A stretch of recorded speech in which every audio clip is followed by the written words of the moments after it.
नात करते का यायलाच पाहिजेच्या पार्ट 2 मध्ये तुमचं स्वागत आहे. आजच्या क्लासमध्ये आपण फक्त 10 मिनिटात समास नावाचा जो टॉपिक आहे तो संपूर्ण समजून घेणार आहोत आणि कमेंट बॉक्समध्ये मला नक्की सांगायला विसरू नका की उद्या तुम्हाला कोणता टॉपिक यामध्ये 10 मिनिटात कंप्लीट करून पाहिजे. तर आजचा टॉपिक आपण सुरू करतोय ज्याचं नाव आहे समास. आता समासाचे 3 प्रकार तुम्हाला आहेत आणि त्यामध्ये पहिल्यांदा आपण समजून घेऊ की समास म्हणजे नेमकं काय असतं. तर आपण कायला म्हणतो जे शब्द असतात काही महत्वाचे, जसं तुमच्या घरचं कोणीतरी बाजाराला गेलं आणि बाजारला गेल्यानंतर त्यांनी गाजर आणले, मुळा आणला, टमाटा आणला, सगळ्या गोष्टी आणल्या, पण तुम्हाला काय सांगतात, तुम्हाला सांगतात की भाजीपाला आणलेला आहे. ओके, आता भाजीपाला हा शब्द काटकसर करून आहे, म्हणजे शब्दाची काटकसरून जो शब्द एकच शब्द किंवा जोड शब्द तयार केला जातो त्या प्रक्रियेला आपण काय म्हणतो, त्या शब्दाला आपण समास असं म्हणतो. आता समासामध्ये जे शब्द तयार होतात त्याला आपण म्हणतो सामासिक शब्द.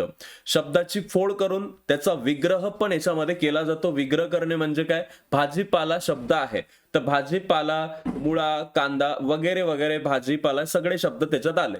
त्यानंतर याचे महत्वाचे 3 प्रकार आहेत. त्यातला पहिला जो प्रकार आहे तो आहे कर्मधारय समास, दुसरा जो तुम्हाला आहे तो आहे द्विगु समास आणि तिसरा जो आहे तो आहे द्वंद्व समास. 3 महत्वाचे प्रकार आहेत. पहिला टॉपिक याच्यातला जो आहे तो म्हणजे कर्मधारय समास नेमका काय असतो. कर्मधारय समासामध्ये एकच पॉइंट तुम्हाला लक्षात ठेवायचा आहे की याच्यातलं जे पहिलं पद आहे, पहिलं पद याच्यामध्ये काय असतं, विशेषण असतं. सगळ्यांनी लक्षात ठेवायची गोष्ट की कर्मधारय समासामध्ये पहिलं पद असतं विशेषण, दुसरं पद असतं नाम. त्यानंतर द्विगु समासामध्ये पहिलं पद असतं संख्या विशेषण. ही गोष्ट सगळ्यांनी लक्षात ठेवायची, याला डिटेलमध्ये टॉपर्स बॅच मध्ये शिकवलेलं आहे.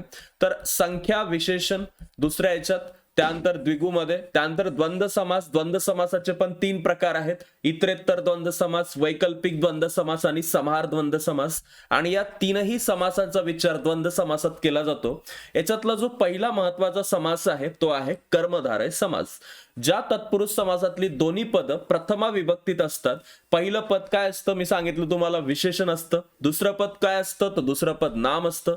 अशा प्रकारे याचा जो संबंध जो आहे विशेषण आणि विशेष्य याचा, तो जो आपल्याला याच्यात दाखवला जातो त्या समासाला आपण काय म्हणतो, त्याला आपण कर्मधारय समास असं म्हणतो. आता याच्यामध्ये तुम्ही पहा, कर्मधारय समासाची काही महत्वाची उदाहरणं आपण इथे घेतलेली आहेत. जसं नीलकमल आहे, नील असं कमल. आता याच्यामध्ये तुम्ही नीलकमल शब्दाचा जेव्हा इकडे जो विग्रह केलाय त्याच्यामध्ये तुम्ही पाहू शकता नील असं कमल. नीळ कमळ कसं आहे, निळा आहे, म्हणजे हे पहिलं पद काय झालं, विशेषण झालं. ठीक आहे. त्यानंतर दुसरं पद कमळ काय आहे, नाम आहे. म्हणजे रक्तचंदन, रक्तासारखं चंदन, पहिलं पद विशेषण, चंदन नाम आहे. पुरुषोत्तम, उत्तम असा पुरुष, उत्तम विशेषण आहे, पुरुष नाम आहे. महादेव, महान असा देव, महान हे नाम आहे, देव आपलं महान हे विशेषण आहे आणि देव हे नाम आहे. अशाच प्रकारे पीत असं अंबर ज्याचं, मेघश्याम मेघासारखा काळा, चरण कमर, खरी साखर, तपोबळ, या सगळ्या गोष्टी कशामध्ये येतात, या सगळ्या गोष्टी कर्मधारय समासामध्ये येतात. त्यानंतरचा जो पुढचा महत्वाचा समास आहे तो आहे द्विगु समास. अतिशय सोपा समास आहे. ज्या कर्मधारय समासातलं पहिलं पद हे काय असतं, संख्या विशेषण असतं. ओके, पहिलं पद काय असतं, संख्या विशेषण. नवरात्र, पंचवटी, त्रिगुण, ओके, त्रिभुवन, अशा प्रकारचे जर शब्द आले तर हे शब्द कशाचा याच्यामध्ये जर विग्रह केला तर विग्रह केल्यानंतर 3, 4, 5, 9 अशा गोष्टी तुम्हाला दिसतात आणि याला आपण काय म्हणतो, संख्या विशेषण म्हणतो. याच्यातून सामासिक शब्दातून एक समूह दाखवला जातो आणि त्याच समासाला आपण काय म्हणतो, त्याला आपण द्विगु समास असं म्हणतो. या समासाला संख्या पूर्वपद कर्मधारय समास असंही म्हटलं जातं. सोबतच याच्यामध्ये जे शब्द आहेत महत्वाचे ते आहे नवरात्र. नवरात्र म्हणजे 9 रात्रींचा समूह. पंचवटी 5 वाटांचा समूह. चातुर्मास 4 मासांचा समूह, हा विग्रही लक्षात ठेवायचा. सोबतच त्रिभुवन 3 भुवनांचा समूह. त्यानंतर त्रैलोक्य 3 लोकांचा समूह. त्यानंतर सप्ताह 7 दिवसांचा समूह. चौघडी 4 घड्यांचा समूह. तर हे सगळे जे आहेत हे कशामध्ये येतात, द्विगु समासामध्ये येतात. त्यानंतरचा जो महत्वाचा समास आहे तो आहे द्वंद्व समास. आपण 2 समास पाहिलेत, कर्मधारय ज्यातलं पहिलं पद विशेषण असतं दुसरं नाम असतं, दुसरा पहिला द्विगु समास ज्यातलं पहिलं पद संख्या विशेषण असतं, आणि आता आहे द्वंद्व समास. आणि द्वंद्व समासामध्ये ज्या समासातली दोन्ही पद समान दर्जाची असतात. ओके, समान दर्जाची म्हणजे काय, ज्यातमध्ये आई वडील सारखा शब्द आहे, किंवा याच्यामध्ये तुम्ही एक शब्द पाहू शकता नवरा बायको, याच्यामध्ये दोघही जण काय आहेत, महत्वाचे आहेत.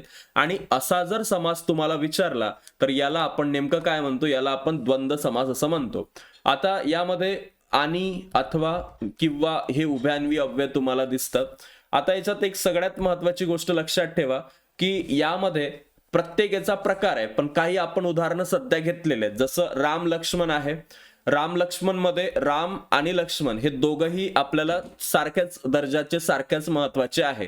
त्यामुळं हा जो समास आहे तो कोणता असेल, इतरेतर असेल, तो पुढे पाहू आपण. पण द्वंद्व समासाचंच एक्झाम्पल आहे विटी दांडू, पाप पुण्य, बहीण भाऊ, आई वडील, स्त्री पुरुष, कृष्णार्जुन, नेयान. आता याच्यात टाईप पडतात, आणि याच्यातला जो पहिला महत्वाचा टाईप आहे तो आहे इतरेतर द्वंद्व समास. ज्या समासाचा विग्रह करताना आणि, व, ही समुच्चय बोधक उभयान्वी अव्यय वापरतो आपण, त्याला आपण इतरेतर द्वंद्व समास म्हणतो. याची एक ट्रिक लक्षात ठेवा. ट्रिक अशी आहे की याच्यामध्ये इतरेतर मध्ये नेहमी काय असेल, आणि असेल, कारण दोन्ही पद एकदम इथं रिस्पेक्टफुल असतात आणि रिस्पेक्ट सोबतच समान दर्जाची असतात. सो इतरेतर द्वंद्व समासाच्या बाबतीत हे तुम्हाला लक्षात ठेवायचंय. त्यानंतरचा जो महत्वाचा विषय याचे एक्झाम्पल. इतरेतर द्वंद्व समासाचे काही महत्वाचे उदाहरणं आहे, जसं आई बाप, आई आणि बाप. आई पण महत्वाचे, बाबा पण तेवढेच महत्वाचे आहे, दोघांनाही सारख्या दर्जा दिलेला आहे. त्यानंतर हरिहर, हरी आणि हर. हरी म्हणजे भगवान विष्णूसाठी, आणि हर म्हणजे महादेवासाठी, दोघंही तेवढेच दर्जाचे महत्वाचे आहे. त्यानंतर स्त्री पुरुष, स्त्री आणि पुरुष समान दर्जा आहे. कृष्ण अर्जुन, कृष्ण अर्जुन समान दर्जा दाखवलाय. पशु पक्षी, तर ज्या ज्या ठिकाणी आणि वापरला जाईल आणि दोन्ही रिस्पेक्टफुल आणि समान दर्जाची दोन्ही जर इथं शब्द असले तर त्याला आपण कशात टाकलंय, इतरेतर द्वंद्व समासामध्ये. त्यानंतर आहे वैकल्पिक द्वंद्व समास. नावातच दिसतं ऑप्शन, वैकल्प, विकल्प म्हणजे काय, ऑप्शन. तर ह्याचा विग्रह करताना किंवा, अथवा, वा हे विकल्प बोधक उभयान्वी अव्यय वापरावे लागतात, आणि यापासून जो समास तयार होतो त्याला वैकल्पिक द्वंद्व समास असं म्हणतात. खरं आणि खोटं, तर इथं आणि नाही यायला पाहिजे, इथं काय यायला पाहिजे, खरं किंवा खोटं. त्यानंतर 3 किंवा 4, बरं किंवा वाईट, पास किंवा नापास. आणि दिलाय, चुकलं आणि असलं तर तो इतरेतर मध्ये जाईल. पण इथं ऑप्शन्स, खरं एकतर खरं बोलायचं, नाही तर खोटं बोलायचं. 3 किंवा 4, बरं अथवा वाईट, म्हणजे एक विरोधाभास दिसतो दोन्ही शब्दांमध्ये, आणि त्या विकल्प, त्या ऑप्शन्सला त्या शब्दांमध्ये दिसणाऱ्या आपण वैकल्पिक द्वंद्व समासामध्ये टाकलेला आहे. शेवटचा जो महत्वाचा समास आहे तो आहे समाहार द्वंद्व समास. ज्या समासातील पदांचा विग्रह करताना त्यातील पदांचा अर्थाशिवाय त्याच जातीच्या इतर पदार्थांचाही त्यात समावेश म्हणजेच समाहार केला जातो, त्याला समाहार द्वंद्व समास म्हणतात. हे डेफिनेशन वरून नाही कळणार तुम्हाला, हे डायरेक्ट तुम्हाला याच्यातून कळणार, त्याच्या एक्झाम्पल मधून. जसा मीठ भाकर हा शब्द पहा.